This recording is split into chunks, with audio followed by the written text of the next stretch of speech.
Hello, and welcome to my YouTube channel, which is dedicated to sacred symbols readings. My name is Desiree DeMars, and I'm a shamanic practitioner, an evolutionary coach, and a BQH hypnotist. What I'd like to show you is just a little sneak peek of the sacred symbols that I use for my readings. And then if you will just bear with me, I am going to read some information that I've written to just give you a little bit of insight to the history of divination readings or divinations in general, and to how I was introduced to this style of shamanic practice. So, one thing you'll discover if you become interested in my readings is that I love to merge ancient wisdom practices and the latest in heart and brain science to provide processes that bring forth the most efficient and productive ways for you to use your energetic resources. These practices allow you to restore clarity and focus to your choices so that you can embody your own power as a true creator. In my sessions, we co-create a sacred space or a ceremony for your process of transformation. The goal is to work together and align your desires and intentions with the wisdom and guidance of your superconscious. These modalities return coherence to your heart, gut, and brain, which is the bridge for expressing your own truth. This all begins with an inquiry into your life's blueprint from both the big picture all the way down to current time. And the intention in general is to uncover any unconscious resistance or blocks. And the metaphor for the cloth itself, which we do the reading on, is the map or the roadmap of your journey. So, divination. There are many definitions for divination, but I like one that is super simple. Divination is a practice of seeking knowledge or significant causes. Divination is a practice of seeking knowledge. I have found that through education or the seeking of knowledge, a creator who takes aligned action can transform this knowledge into wisdom in order to make true choices.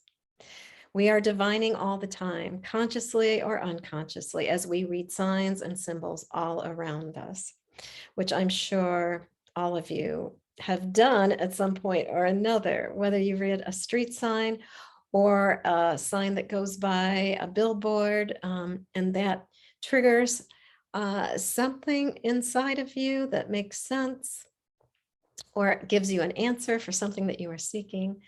This is what I mean by, we are actually divining all the time. But some of the most familiar and popular divination practices today are astrology and the tarot.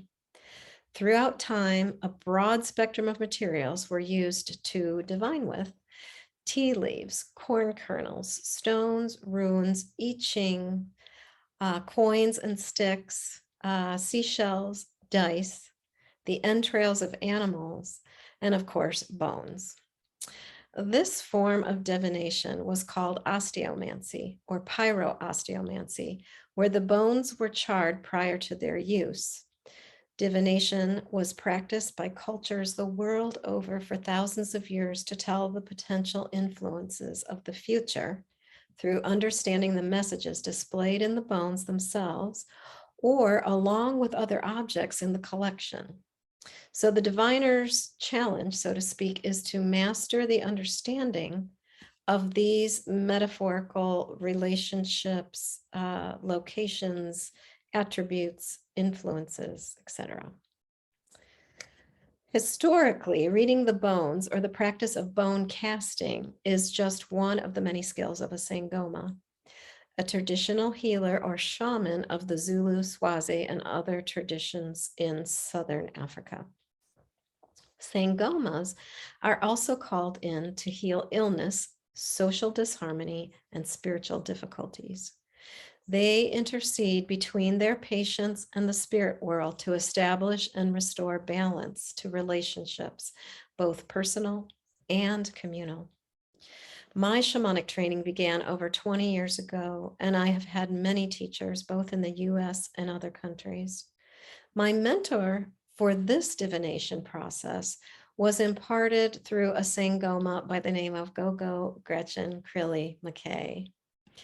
In my symbols readings, I use everyday curios such as coins, shells, stones, along with bones to embody people, places, ideas, or aspects of life for addressing questions or concerns.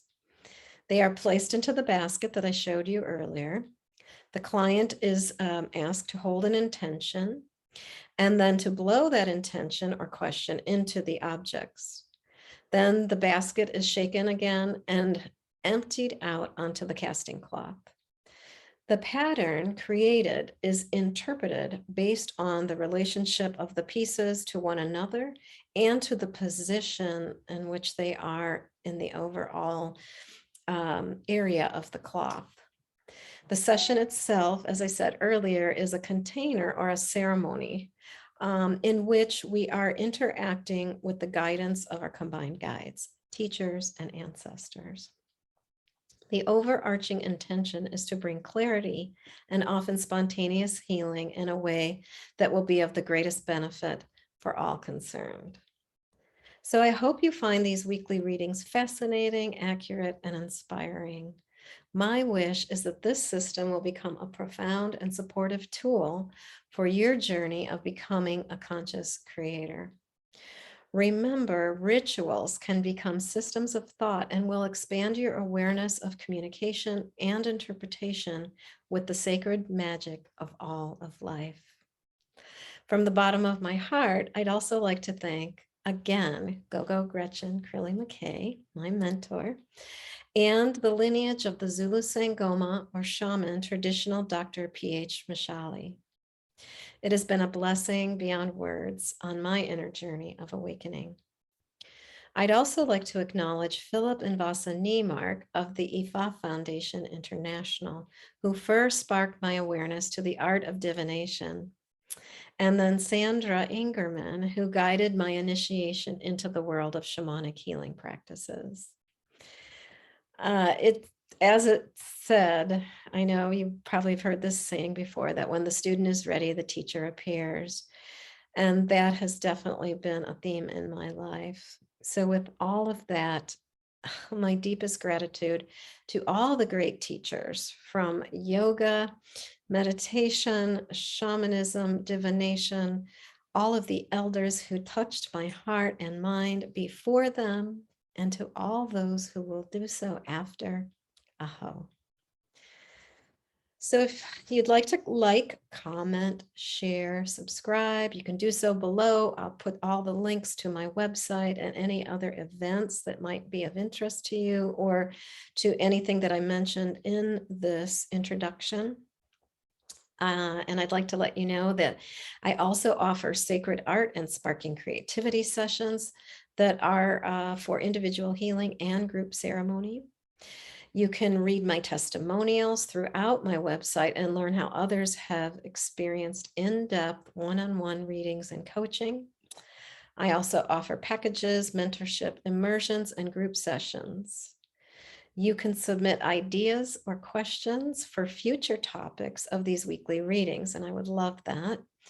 You can subscribe to my newsletter, as I said, where you'll learn about my latest events and offerings. The next event I'd like to share with you that's coming up really soon, mid-January, is the Shift Network's annual Ancestral Healing Summit, of which my interview, when I know more details about when that will air, I will let you know. Currently, there are two ways you can learn about my work. One is to join a Zoom monthly journey circle, and all levels of experience are welcome. The second is to register for a weekly meetup on Zoom, where I've teamed up with the Soma Soul Tribe in Lake Oswego, Oregon. This offering is called the Ancestral Recode, and it focuses on healing ancestral trauma that has become a part of this human journey. So in these sessions, what I do again is I combine my shamanic process with my coaching process of recoding. And again, that meshes the latest research in brain science and the most current understandings about consciousness to teach you how to connect to a part of your awareness known as the superconscious. So again, if you would like to learn more about my evolutionary coaching or receive a free intro recode session, you can do so by registering on my website. So thanks again for joining me, and I look forward to seeing you soon.